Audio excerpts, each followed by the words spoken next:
Okay, people, Jumoke Davis here for Just for Sport on the Props Network, and we're talking Australian Open. We're going down under.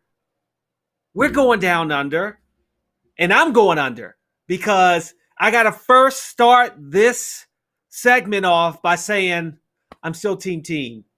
My heart hurts. My heart hurts for Dominic Thiem. He went down to Grigor Dimitrov. It isn't that I didn't see it coming. It's how everything played out.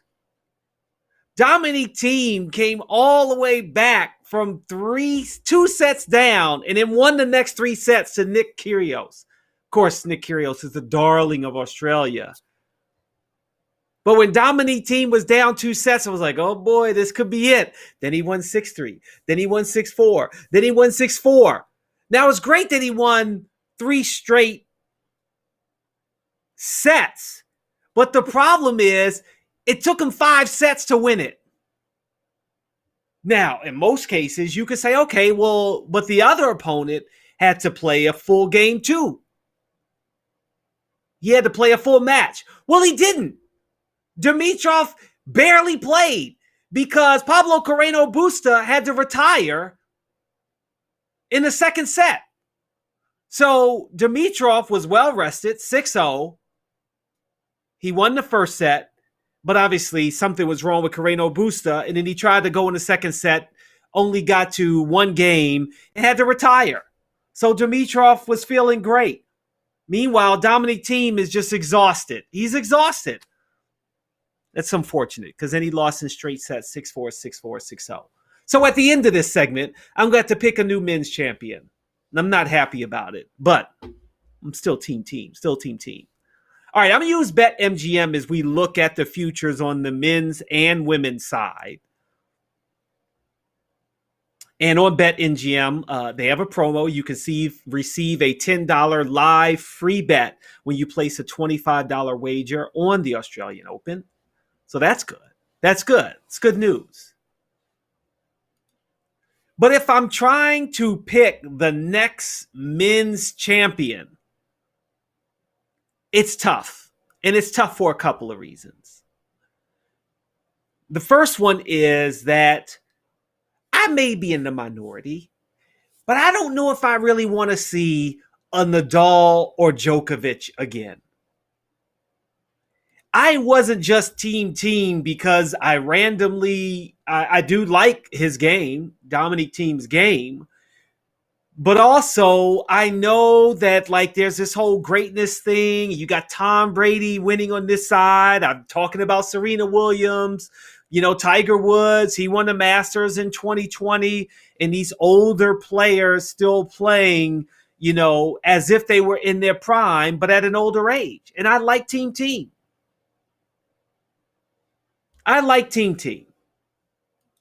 But now we got to pick someone else. And the question is, who's next?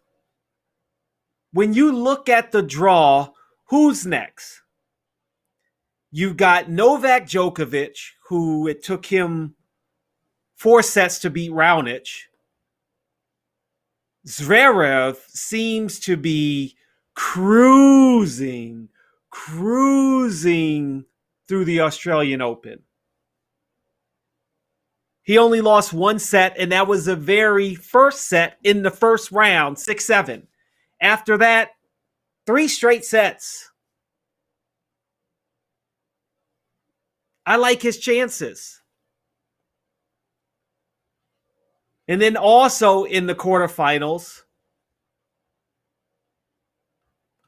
you've got, as I mentioned, Dimitrov, and a player you probably never heard of. Of course, why would you have heard of this guy? He's a qualifier. I don't even know if he matters that much, but he matters now. He matters now. Aslan Karatsev. Now, the crazy thing about Karatsev is if you already bet on him to even make the quarterfinals, you're like, cha-ching, cha-ching. But it's rare that a qualifier makes it to the quarterfinals. But this guy was playing in what you read Tennis Magazine during the early stages of the pandemic and when Just for Sport was starting, I had a guy on by the name of Harry Chickma. And he's putting on pickleball tournaments, which, by the way, I see people playing pickleball in the dead of winter at this country club I pass by on from time to time. I'm like, how are they playing pickleball? But they're playing outside. But Harry Chickma's got this Harry Chickma tour, so to speak, if you will.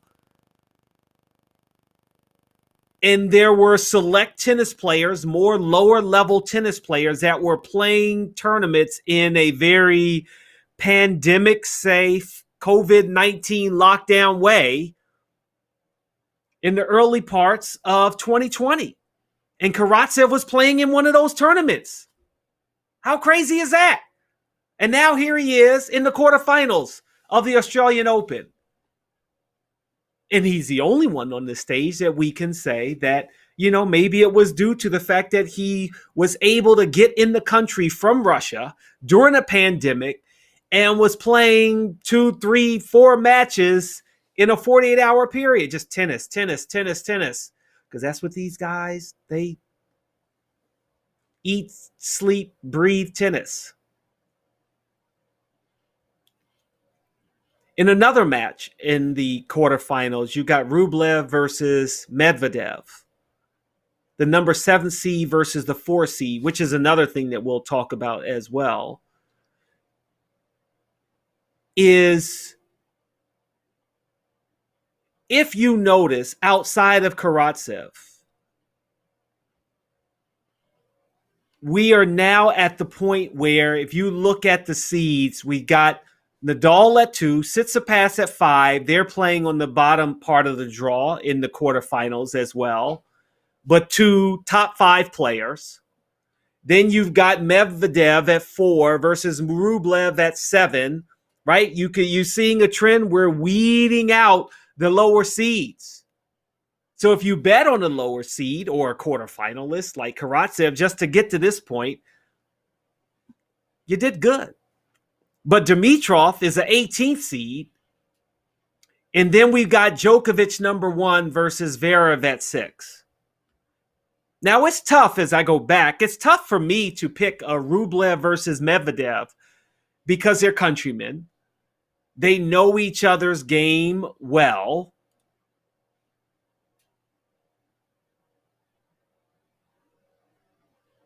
Medvedev is the better player. But I could see you deciding I'm going to put a little something on Rublev because they know each other. And then Tsitsipas, Nadal, as I mentioned, at the bottom. So then when we go back to the tournament winner, when I look at who has the easier draw, I would say Djokovic. If he was 100%. I know he had a little minor injury in his last match. In his win over Canada's Raonic, where he won 7-6, 4-6, 6-1, 6-4. But he pulled it out in that final set. And so he still stays as a favorite at plus 200. But I don't know. I don't know if I can pick him.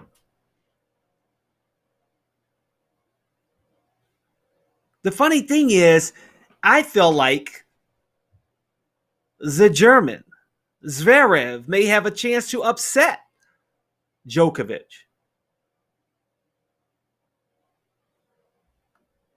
He may have a chance to upset him. And if Zverev can upset Djokovic, and then he's going up against, most likely it will be Dimitrov. But hey, if you want to throw some money on Karatsev to get another win, why not? He's cruising.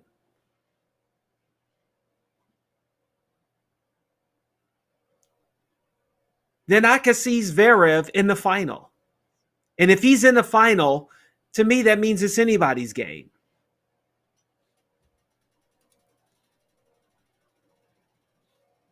I mean, it's hard to bet against Nadal. I mean, I don't want to act like at the bottom of the draw, you shouldn't be thinking about Nadal. But Nadal at plus 400 and Tsitsipas at plus 800.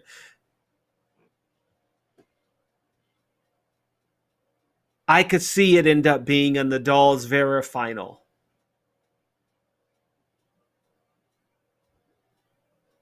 And Zverev winning it.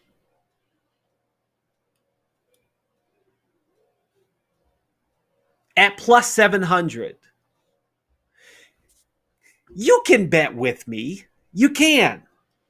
But I recognize that I am always going to take a long shot. It's just kind of what I do. And so my long shot is Zverev at plus 700. But you probably want to see Djokovic, right? Do you want to see another Nadal-Djokovic final? Doesn't that get boring? Do dynasties get boring? And I know it's weird because in tennis, it's kind of a triangle dynasty with Federer, Nadal, and Djokovic. But how many finals? And if Nadal gets there on the other side, you're going to see it again. Is it getting a little boring? I don't know. I feel like it's getting a little boring. Just a little bit. Just a little bit. Now, on the women's side of the draw, I still have Serena Williams. That's my pick. Serena Williams to win it all. And she's at plus 450.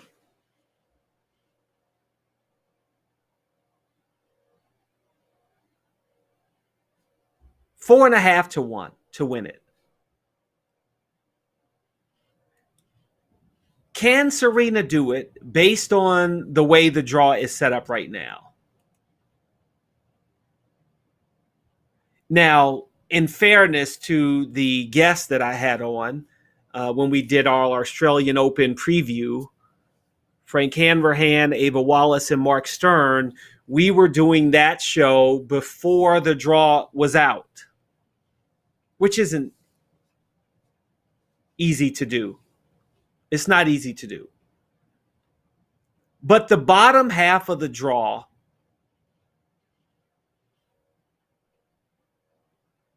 Naomi Osaka will most likely be the winner of her match versus Serena Williams and Simona Halep.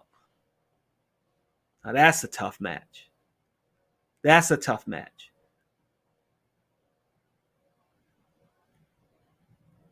But you're going to get some great tennis in the quarterfinals and semifinals. And I think Serena can get there. As you've heard Serena throughout the tournament talking about how she's feeling different about the game, lighter on her feet, happier to be playing again.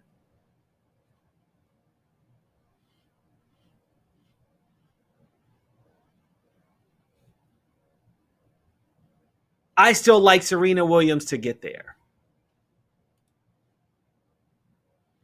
But she does have a very tough draw going up against Halep. And then if she wins, she goes up against Naomi Osaka, which it's unfortunate, but I will never get out of my mind what happened at the U.S. Open when Osaka won her first Grand Slam title. And I think they will forever be linked with that, unfortunately. And that's truly unfortunate. But that's the way it is. Now, the other half of the draw, can Ash Barty win at home? She's the number 1 seed. I always think that that's a really nice story when you win at home. For the longest time, obviously U.S. Open on the women's side, Serena Williams has won her fair share of U.S. Opens. That was always cool to see an American win the U.S. Open. There are not many Brits with Wimbledon that you think have a chance to win it. But Ashley Barty has a real shot right here.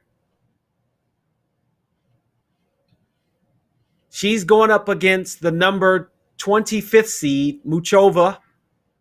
And then she'll have to face the winner of Jen Brady and Jess Pagula, who, by the way, Jess Pagula is the daughter of the Buffalo Bills owner, which she wasn't happy to be referred to as that. She wants to be referred to as a professional tennis player. Let's not associate me with being the daughter of a billionaire football franchise who could give me everything I wanted to make sure I became a tennis player. Because actually, it doesn't work that way. Just because you have money doesn't mean you're going to get there. And she's here, and she deserves a credit. She deserves a lot of credit. But Naomi Osaka's favorite at plus 160, of course. Of course she is.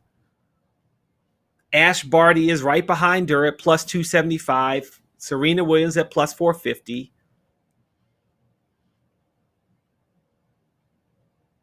If you want to take a real long shot in Pagula because she's playing so well, you can get her at plus 2,200. Why not? Take a flyer on her. Now, in fairness, I said I like the long shot, and Serena Williams is still a long shot. I got it when she was at plus 700. Now she's at plus 450. So I still got a long shot. But it'll be fun to watch the quarters, semis, and the final, and hope that I stay alive. Hope that I stay alive. But I am amazed, if you didn't notice this, that in the quarterfinals, you've got 1, 2, 3 Americans for 8 spots, almost half the field. You could almost throw in there Osaka because she's played in America, and that's half the field is American, and that's a big deal. That's something you don't see that often, but it'll be exciting to watch the rest of the tennis matches. So there you have it. I'm going with Zverev at plus 700. That's $10 to win 70, 100 to win 700. For those of you who want to put that much money on it. And on the women's side, I'm still alive with Serena Williams at plus 450, 4.5 to 1. It should be fun. It should be fun. I'm really looking forward to it, and I hope you are too. Australian Open. The only thing that makes it tough, if you're watching the Australian Open, you got to stay up late. You got to stay up late to the point that, pretty much it's overnight. The first match is 11 o'clock tonight? Next match at 4:15 in the morning? Yeah, you're not staying up. You're going to watch the replay, but that's okay. That's what I do too. I turned it off. I turned the match off when Karatsev was down 2-0, and then Sam texts me or tweets at me. He's like, "Hey, thanks for the tip." I was like, I thought I'd let everybody down again, but I didn't, and that's really exciting. When you win, doesn't it feel good? It feels good when you win. Hopefully you do. That's my Australian Open for now. Ciao for now.